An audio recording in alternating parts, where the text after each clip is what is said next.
called Generic Wrestling Questions. Those of you that have seen my interviews before, when I swear I'll ask Steve his favorite match, favorite pay-per-view card, such as Double or Nothing 2019, for example, favorite wrestler's entrance theme, favorite tag team, and the biggest generic question of all, guys, his favorite wrestler of all time. Basically, questions I assume you guys might ask him in his Q&As and things like that. So now he'll have a place to be like, guys, I've answered this. Go watch this. So, what's your favorite match of all time? Right, favorite match of all time for me. I'm going to go with WrestleMania 28. End of an era. We've got Undertaker versus Triple H, Shawn Michaels, special guest referee, inside Hell in a Cell. Everything that I love about pro wrestling in one. The story throughout the match, the fact that it'd gone through 4 WrestleManias, Taker versus Shawn 25, ending Shawn's career 26. Triple H not getting the job done, but taking Taker out. We had to go out on a stretcher 27. So just having that moment with the streak actually end at 28. There's this moment in the match where Shawn is not impartial as a referee. He gives a super kick to Undertaker, and then gets put into a pedigree by Triple H, and the 2 count, and Taker kicks out. I'm getting goosebumps talking about this, and the way that Shawn just sort of like throws himself into the corner, shock on his face, the facial, the crowd reaction, everything. I've never felt more alive as a wrestling fan in that moment, and I think it's the most complete, perfect match when you add spectacle, sports, entertainment, and everything around it. That's really, really cool. So you talked about that is I think, and you probably agree because it's your favorite match, Yeah. best near fall in pro wrestling history. I think it's certainly in the conversation. Like I said, it's my go-to. So, yeah, I think it just might be. What about your favorite pay-per-view card, my friend?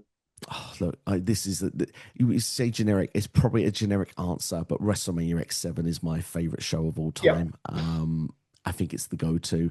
The thing is, it's not necessarily the greatest in-ring wrestling show ever, but when you look at the spectacle and the time period, if you were there and you understood the fact of WCW was bought out by WWE a week prior, ECW had gone out of business, and like we'd gone through this wild ride of like Monday Night Wars week after week of things, wrestlers switching shows and what can they do to improve things. WWE looking like they're going down the pound to the NWO, to fighting back with Austin and Tyson, Vince and Austin, to getting to that point. And it was just like a culmination of like the end. And when you have like then these performers coming through as well, with like TLC 2 was birthed there, which we've had about 50 million TLC matches since, and I still think that's probably the best one. You got the likes of Jericho winning the IC title, Taker versus Triple H, fun enough, is on this show as well. They do it Mm. twice more. So there's so many great things, great variety. Even the gimmick battle royal was fun. Raven always blew out the blimmin' electricity on the show as well in a hardcore match Oh backstage. There's yeah. just everything on this show. It's variety, fun, and just that feeling of that time and that moment. It's a perfect show from top to bottom. That's really, really cool. What about your favorite wrestler's entrance theme? Oh, this is a tough one because it depends on the era, it depends on the moment. But like, I'm a bit of a sucker for the modern day entrance. I'm not gonna lie. I mean I love CM Punk's entrance just because Living Color is just so fitting of him. But and I'm a big CM Punk fan as well. But do you know what? I'm gonna give it to Cody. I'm gonna give it to Cody because I think Kingdom is just an amazing song. It's much older than a lot of people probably realize. Obviously, it's been his song since the moment he left WWE, since Mm. Stardust went into the dust. The American Nightmare was born, and even through Ring of Honor Japan and wherever else used that song, it's been AEW as well. It's been his theme, and since coming back to WWE, it's immortalized him to be the guy. I love Jey Uso's entrance as well, but the only issue I have with Jey Uso's entrance is that now he does encores. I think encores is when you're going to start getting sick of that thing. But I mean, it's like a rock concert every time the dude comes out as well. But final answer, I'll give it to Cody. I think just quickly, what's so cool about Cody's entrance?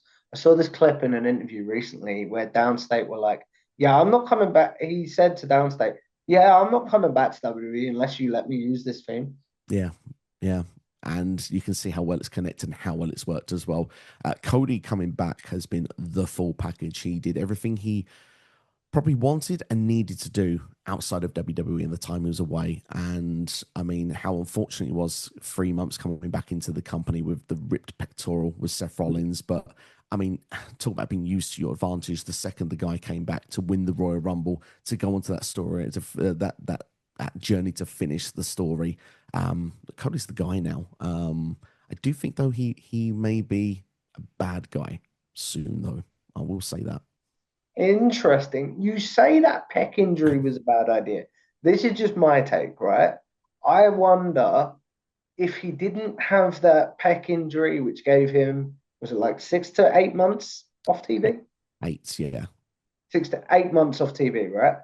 He may have fallen into that AEW trap again, have become the corny Cena, the Cena to the point that it would almost become corny and like the fans would have been sick of him. That's just my take.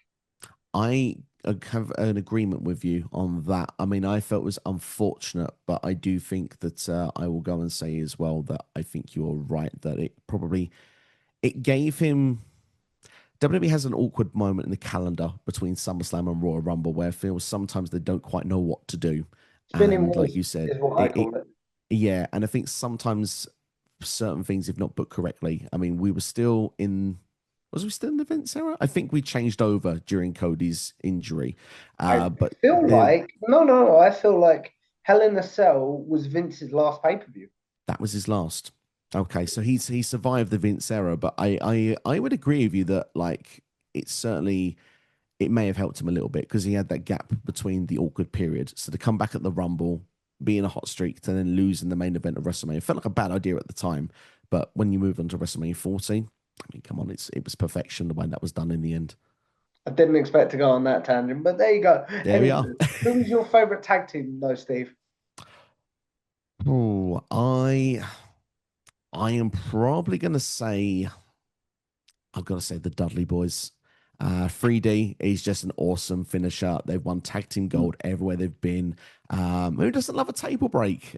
Hey, they've got Slim Jim slapped all over them these days. I wonder if how that would have been back in the day with a 3D. But yeah, I mean, ultimately, I think the Dudley Boys would be my pick, and they're one third of that TLC trio as well.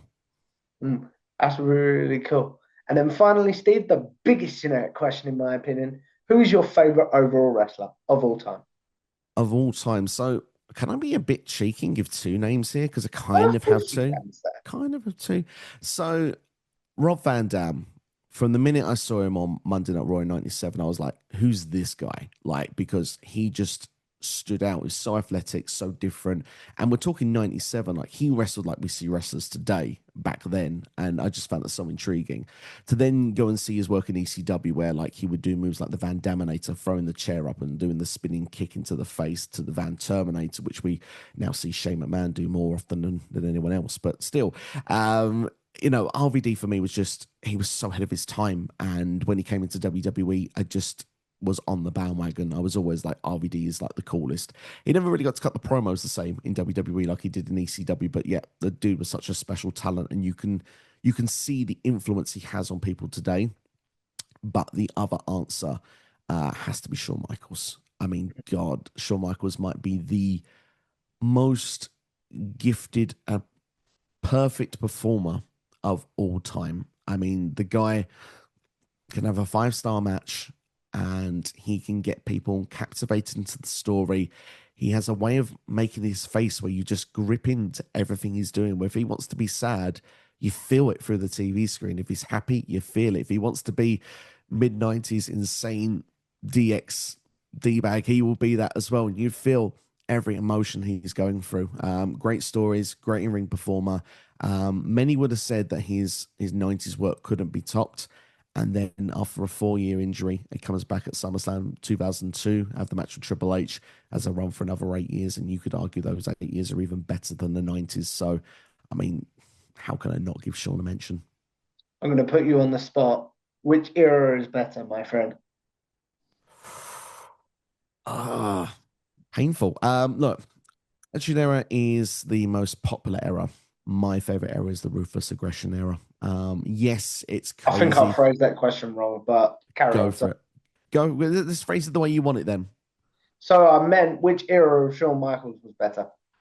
Fair enough. I will say the second run because the first run, yes, the boyhood dream came true. He won the belt at WrestleMania. And that was so special at the time. I was a big fan of that moment. Not such a big fan of the Iron Man match, but still come away from that. But like he was the guy for a period. But in 2002, when he came back, he only won the title, I think, once. Yep. And it was Only for like that a 2002 Elimination Chamber. that's the one, yeah, the one with the awful brown trunks. Yep. And I think he lost it like a month later, and he He never did, won yeah. it again. But he put so many people over. He had so many great matches, and I don't know, just everything he did was gold. I mean, I thoroughly loved two feuds of his with Chris Jericho. One in 2003, leading into WrestleMania 19. Another in 2008, the No Mercy. I want to say TLC match they had was phenomenal. So yeah, I mean, there's great stuff. And I mentioned as well, like even when he's not an in-ring performer, for goodness sakes, the guy's doing stuff in my favorite match of all time as a special guest referee. Sean's just the guy. Mm. What is your thought? I hate to bring the mood down as we wrap this up. His 2018 comeback.